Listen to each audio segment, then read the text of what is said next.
Is there anything that you want to talk about?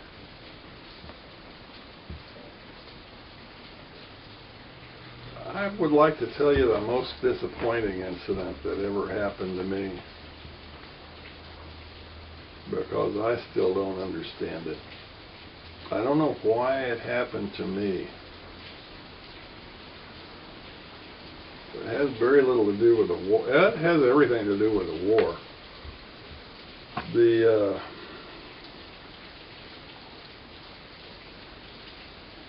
There were displaced. You can imagine what it would be like if war broke out here and a foreign country came to chase rebels around the United States.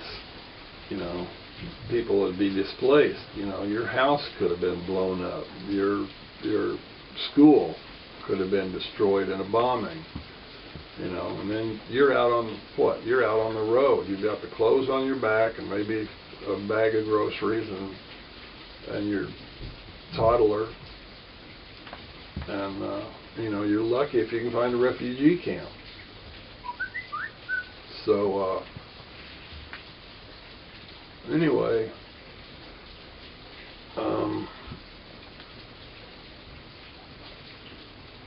you're allowed one R&R, rest and recuperation, and our choices were Hawaii, which is where all the married guys went because their wives could beat them there,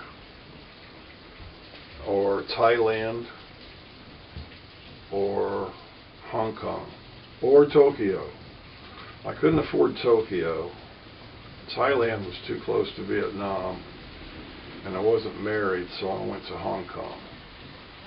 And I was into photography, so I bought a Nikon camera. The first day off the plane in Hong Kong, I bought a Nikon FTN Photomic with a 50mm f1.4, a 200mm f4, and a 35mm lens. And I had them in a brown camera box. And I would take them out on the highway with me so I could take pictures during the day, because it was a war zone and you could take war pictures. You know, we would see jets bombing and strafing and shooting rocket hillsides on either side of the highway. I mean, right a mile or so away from us during the day. And but anyway, so we were out on the highway south of Phu Loc, north of Da Nang, in a nice little, there's a nice little curve north of Da Nang where the bay kind of eats into the country. A big wide bay, and the highway goes very close to it, so you can jump out the truck and walk through some little open forest place and you're right on the beach. And it's a beach like Santa Monica, except there's nobody there. Okay, it's really nice. So we did that a couple of times, and about the second time we did it, I stupidly left my camera and lenses in the box in the truck. And when I get back, it's gone. And I just think, oh, stupid me. But somebody says, what's the matter? And I said, oh, somebody ripped off my camera. And so there's guys I with whom I'm technically in charge of, but they get all fired up and they want to go find out who ripped off my camera for me.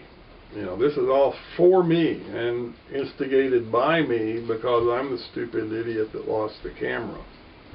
Okay? Well, unbelievably, we go into this little ville, this little refugee wide spot in the road, And they actually track down the camera. They find it hidden in a hole and basically out in the backyard, and they find the kid that took it. He's like a, I don't know, 17, 18, 19-year-old kid. He's not that much younger than us.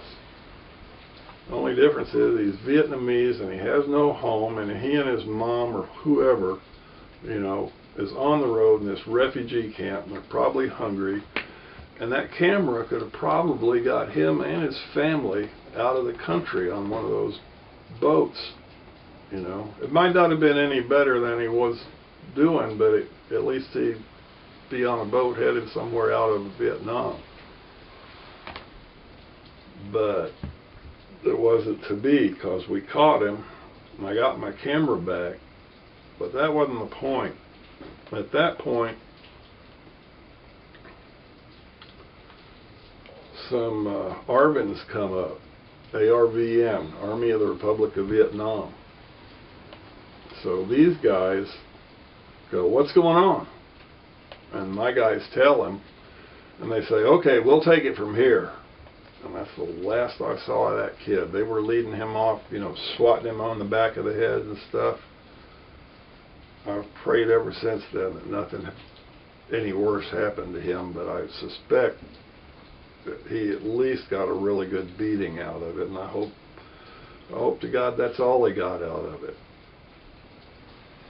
Because I have nothing but sympathy for him. I'd have done it myself if the roles were reversed. I wouldn't have even thought about it. That, you know, that could have saved my family from the Holocaust that was going on over there. He wasn't lucky enough to get away with it. So, here endeth the fable. Thank you for sharing that, Randy. Thank you. Cry every time I think about it.